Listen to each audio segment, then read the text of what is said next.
এখন চলছে চড়ক পূজা। এই চড়ক পূজার সময় মানুষের অনেক সাজসজ্জা দেখা যায়। এই চড়ক পূজা বাঙালির কালচার ও ঐতিহ্যের মধ্যে পড়ে। প্রতি বছর চৈত্র মাসে দীর্ঘদিন ব্যাপী চড়ক পূজা হয়ে থাকে।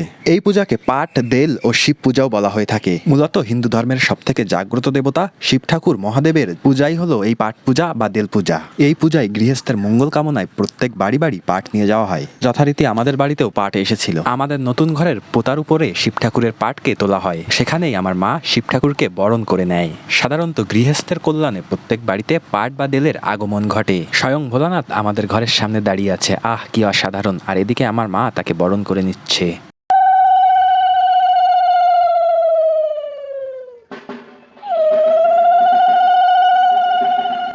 স্বয়ং ভোলানাথ আমাদের বাড়ির মঙ্গলার্থে আমাদের সবাইকে আশীর্বাদ করলো। আমার মা ভোলানাথকে প্রণামী দিল। এবার একটু জেনে নেওয়া যাক চড়ক পূজার ইতিহাস।